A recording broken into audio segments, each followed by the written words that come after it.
So, what does it mean to not be attached to anything?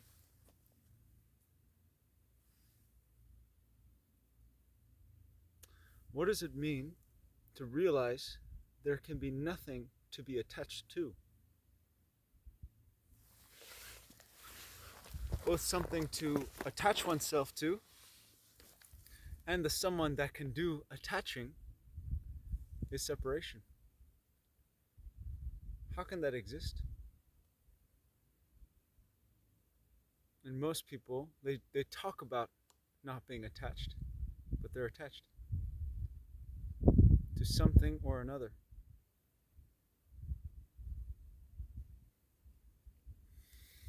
What does it mean to live completely free of any and all attachment? What does it mean to live, really? Because, folks, most people have never lived.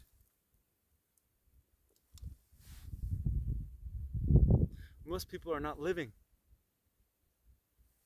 And most people are attached. Most people are so sick, are so attached, they would rather not live than live.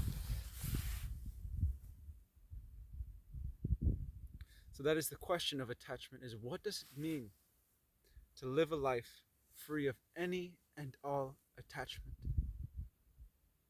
Which means to live natural. Which means to live organic. Which means to live in such a way where you don't need anything artificial to fulfill your senses. What does that mean, folks? What does it mean to live free of fear?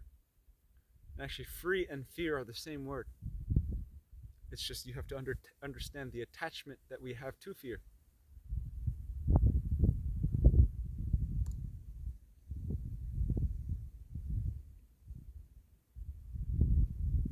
But again, most people are so attached, they have never known what it means to be completely whole and not be attached to my character, because my character building is my character assassination.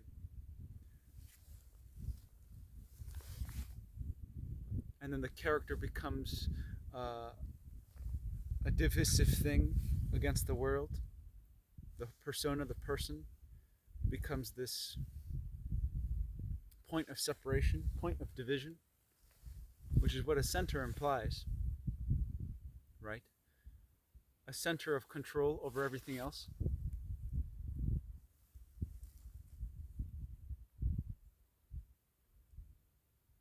So what does it mean to have no center?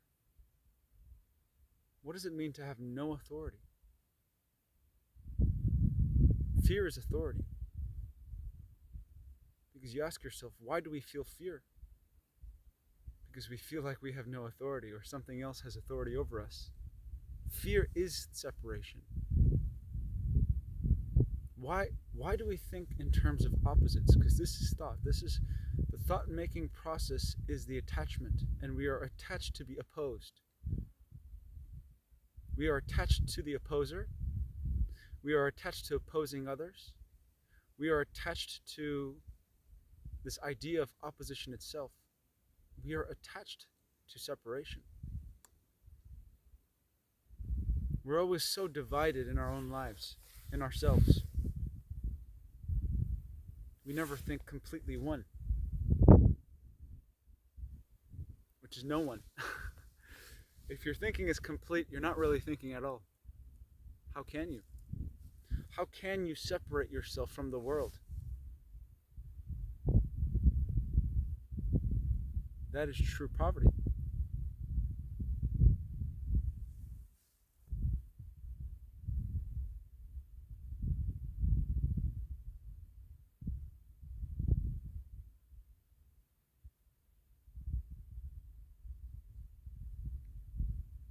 Living without attachment means whatever happens, I'm okay. When things go wrong, when things go right, when things get better, when things get worse, that I'm not opposed to how things are. Living without attachment is seeing that I am how things are. I am what I am. And how things are is who I am. It's not different from me. That the world is me. And that I am the world.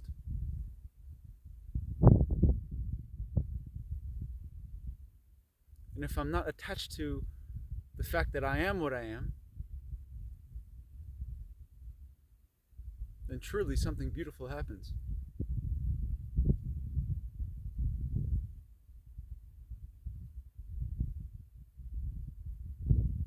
So why are we scared of being who we are? Why are we always running from ourselves and therefore running from our fear? And because there's someone running from what is, immediately there is a character, a story, and a separation. Why do we always want to run and escape to other things? Why are we so divided from how things already are?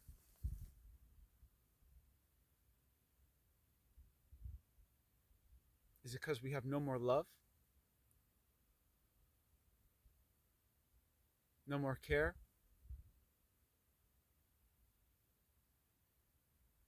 That we're not thoughtful in that sense? We're not sensible, we're not plausible, we're not practical, we're not thinking, we're not logical.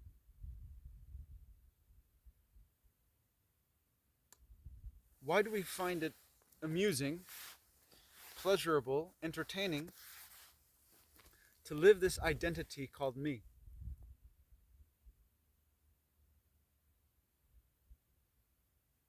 And in doing so, we're always running from me. By creating me, at the same time we escape from it. So the question is, can I look at me without any escape?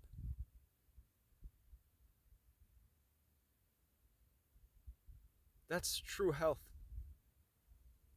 is to be able to sit with yourself and not feel lost. Most people, when I look at them, they're lost within themselves. They've lost what it means to have fun, really. They're so pressured, so full of thoughts, so full of problems,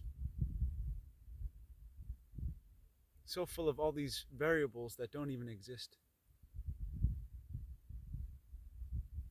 They're so concerned about thinking of variables that don't even exist, or how they want to change themselves. They don't sit and love and care for who they are. And because of this, endlessly, they'll look for methods of trying to get rid of themselves or to transcend themselves. One or the other, right? Always opposites. Thought always thinks in terms of opposites. And because of this, everything around it has to become an enemy. Or a friend. So can I look at everything with that idea of friend or enemy?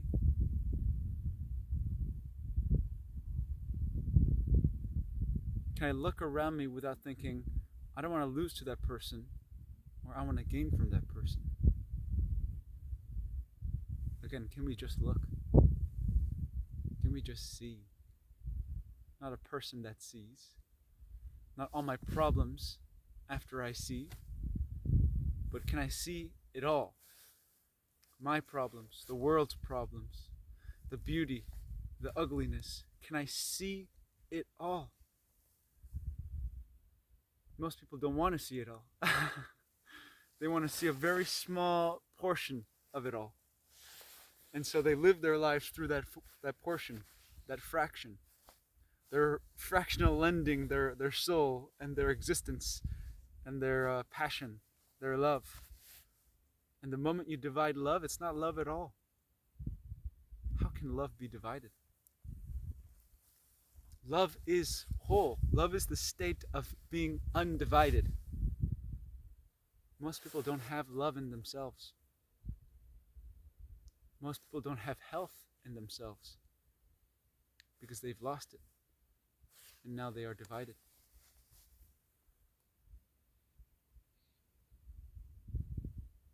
So can we just see undivided without idea of person who fails, this character that I call the I and the me, that succeeds or doesn't succeed? Can I brush this all aside and just look at everything, at me, the world, my fears, my pleasures, my partial looking? Can I look at it all?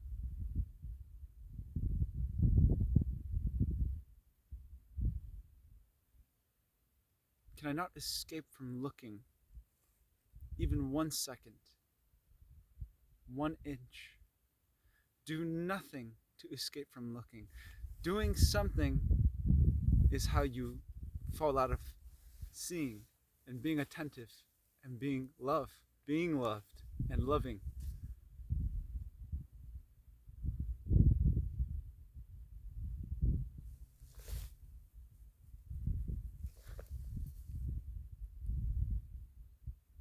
Love has no comparison.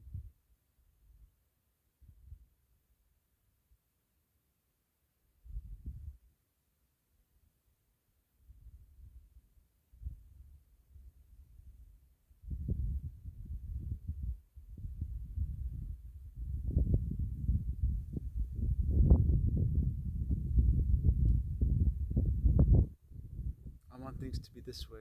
I want things to be that way.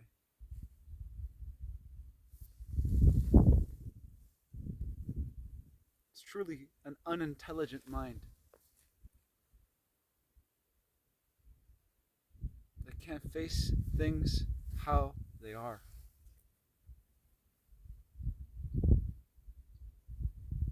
It's truly a poor mind.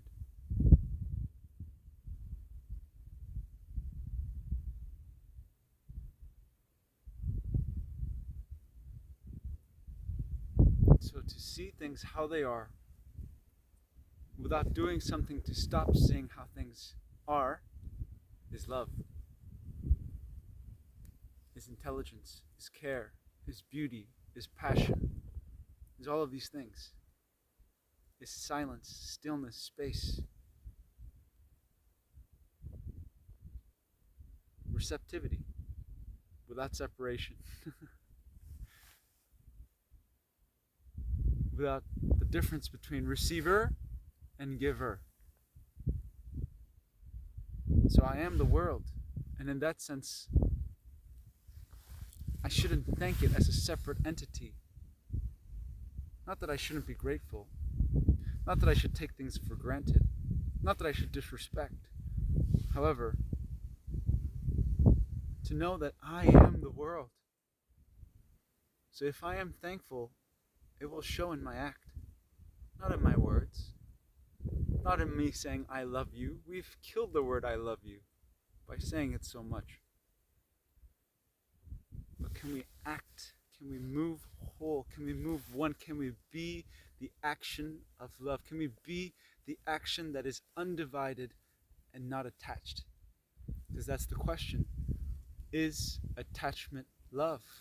Or does attachment imply, again, something I can attach to, and then me that is attaching? That's not love. Love is unattached. And because of this, it is true. And because it is true, it doesn't need to lie. It doesn't need to pretend. It doesn't need to play games. Because even if it plays a game, it knows it's just a game. So can we play the game knowing it's a game? Because that means we're not playing at all. Once you know the game, you're not even playing. You don't have a choice but to make the right moves.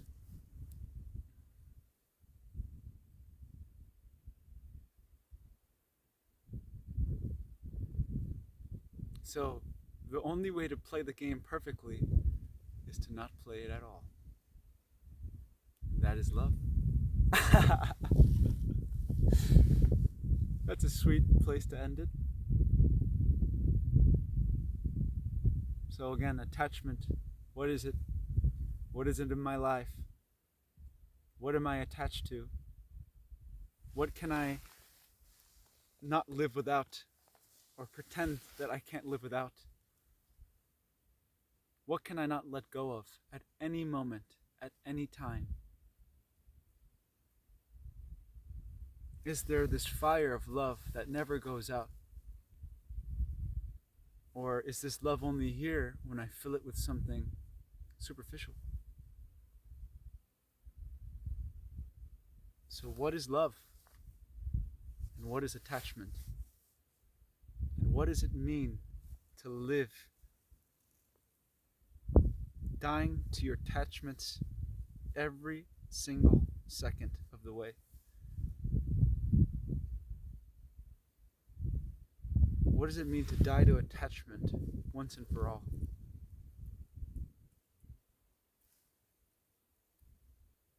I think that is love. To die to attachment once and for all.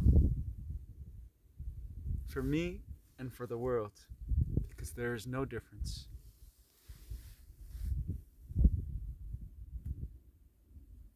Because I love the world, I must protect it.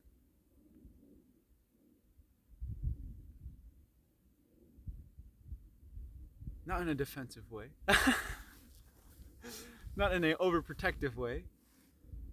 But because I love the world, there is a common sense, there's an intelligence ingrained within it. Because it is me, it is my body. The world is communing with me.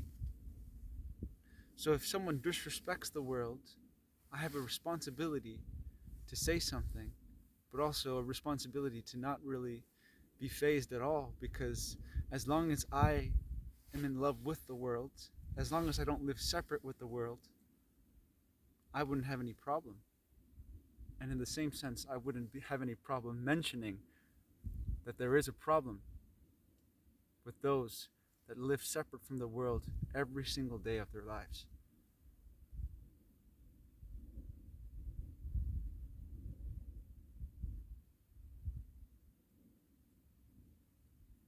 So love is the death of attachment.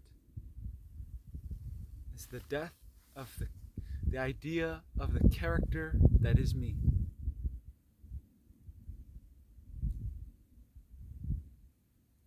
Because when I die to who I am and what I am, by looking in the mirror clearly and completely,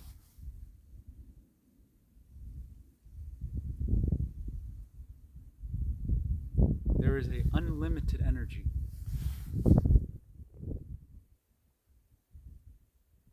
An unbelievable light that just renders you speechless.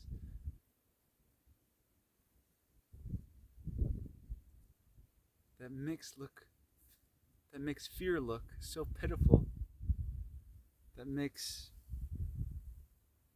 conflict look so futile. That makes all the worldly problems look so meaningless. That what's important is you and me, you and I, in this relationship. Because if the me is exaggerated, there is no relationship, there is no communion, there is no communication. So what does it mean to know that you are me? That I am you? And that I'm not attached to you? Because if I was attached to you, there would be a separation between you and me. Your ambitions, your wills, your this, your that, your inorganic pleasures, your artificial addictions versus my. Can we let all that go? Can we live just once, fully, and get it over with?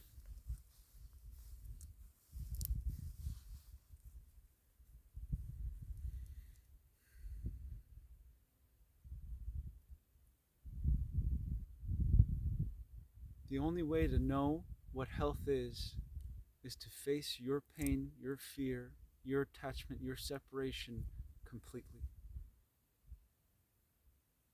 That's the only way to health. There is no shortcut. There's no magical herb you can take. There's no magical water you can drink. I mean, there is. But the movement of love is before any external taking.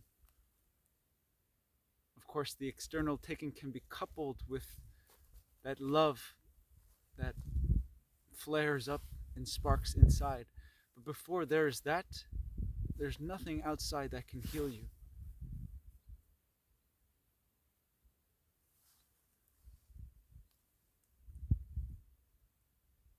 So can we have the love to look at ourselves?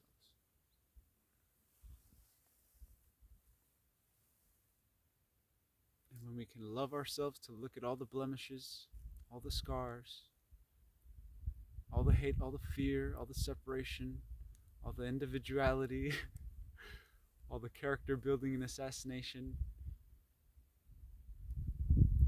when we can live with who we are, then perhaps we will live completely. With love, with care, with joy, with ecstasy, with flow, with chi.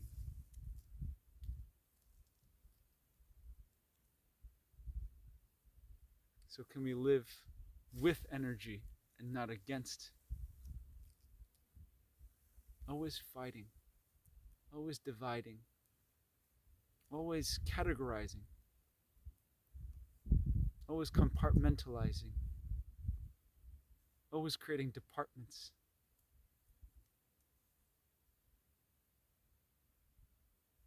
Can we see that the only true authority is no authority at all?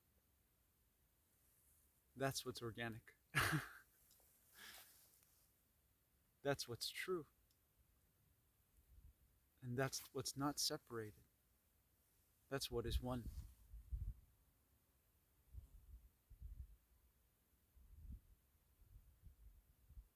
So can I remain with no one?